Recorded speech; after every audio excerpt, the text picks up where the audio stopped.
Voilà. Il y a bien de quoi les sous.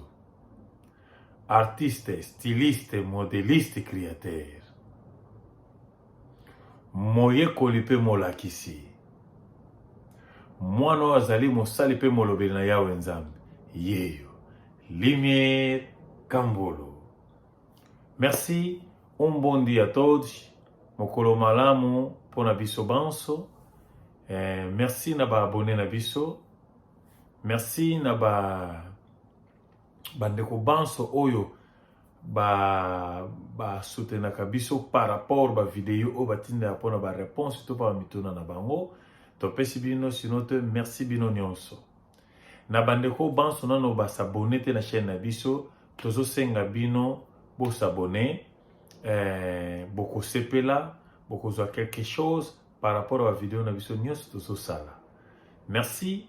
Oza journée kitoko pona ba oyo balandi biso mbala liboso. Bolanda ka tableau te mais ezana ba série o biso to sala. Bolanda yango, botala yango.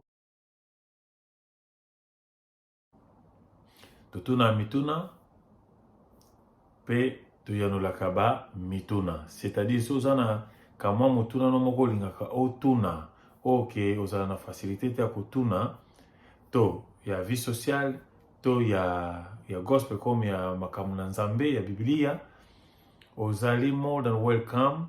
Biso tozali kuna pona koyeba ko si soutenir. O ezali chaîne na biso ya Lumière Kambolo TV. Thème to titre ya émission na biso za réflexion.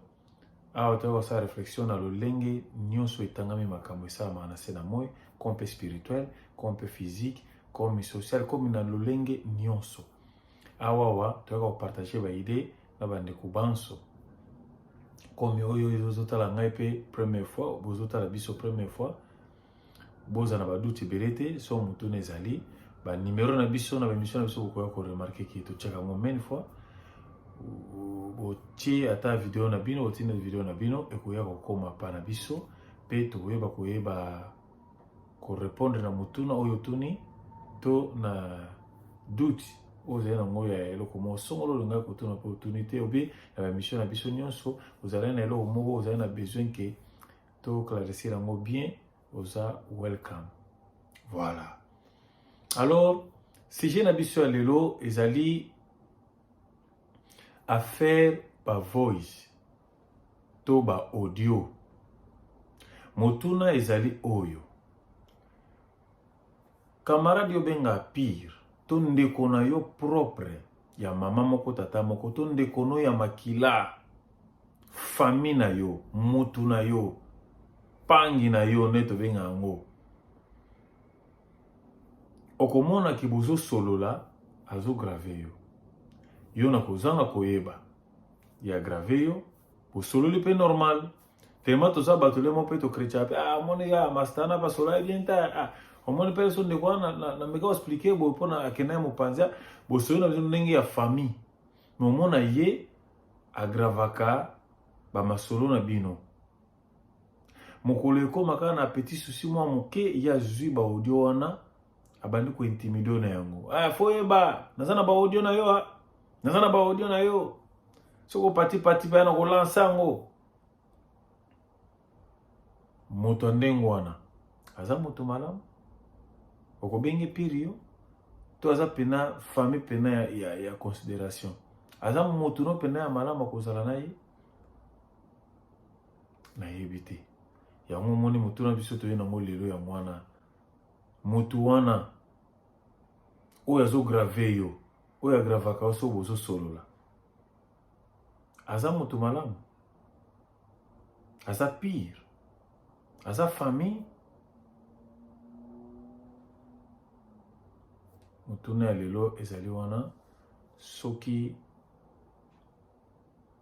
moto ba voice wana ya ndenge wana so considéré comme ndeko na to comme ami na yo moto azo sala bongo. Merci. Wana eza motuna ya liboso. Ya mibale motuna oyo euti na ndeko na biso komela kibiso. Motuna nezali ke atuni motuna kati ya ba couple. ke mwana oyo na kati ya couple ke mobali azalaki na sherine ya kala, mwasi mpe azali na sherine ya kala, bakabwana. Sikoyo kosala sikoyo ke bana oyo bango baboti, bana oyo couple asiki boti kotombe ke bazolingana na mwana ya ex, comme azala na ex ya ngamba mobali, azala na ex ya ngamba mwasi, mwana na bango sikoyo atombe ke bazolingana na mwana ya ex. Motuna ezalaki bokotika babalana to boko empêcher bango babalana te. So kawane kweleli yo décision kozala nini na baparent pona place mwana na bango zonga ke bala eza place famille obe baboti ya mwana wana to ya mobali to ya mwasi azalaki ex ya maman to azalaki ex ya papa, yo ko permettre mwana ke bala kuna to te. Wana ezalaki deuxième motuna. Comme ndenge toloba toza na monopole ya mayele nyonso te, tozwa mpe bamituna oyo biso tozwaka toujours kopresente yango na libota ya mokili mobimba, boyede biso mpe biso toyede mpe baoyo esengeli bazwa babiyano na bango na mituna na bango. Na korepete mpona ezalaka mwa clair. Motuna ya liboso ezali ke moto oyo obengaka pire, moto oyo obengaka famille comme na membre pa famille na okompe moninga na yo bosololaka normal ndenge mokili ezali mo obeta mpe lisolo mpe ya vie na yo, ya petit na yo, ya master wana, ya momina babi ya mwasi na yo to ya mobali na yo, lisolo mo ezali lokwa kaka ya biso moko. Mesali ke yo na ye petit souci ya lancer abiso tie susu monoko na kobimisa ba voice. Aza moto malamu, aza moninga malamu, aza famille malamu, azotonga to azotonga te, aza moto akozala na ye to te. Conseil nini okopesa na bato basala ndenge wana bata ba voice. Wana ezalaki moto na liboso. Ya mibale oyo batindelaki biso ezali ke couple eboti bana na bango, me mwana na kati ya ndako alingi akende kobala, me place azoke kosi retrouver akende kokota komi libala ezali ex wana kozala lenso ex ya papa to ex ya mama. Motuna ezali yo kotika mwana akota abala na mwana wana, ondima libala wana esalama to kopekisa libala wana. Soko ondima libala wana esalama, expliquer biso pourquoi kondima libala wana esalama. Soki po kondima te ke libala wana esalama, expliquer biso pourquoi kondima te libala wana esalama. Merci. Wana eza mituna oyo toye nango lelo. Alors lokola mo mesano ndenge toloba kaka topesaka 6 jours, na 7e jour tokoya tomeka kopartager pe baide na biso par rapport à mituna. Nzambe na lola amona biso kitoko.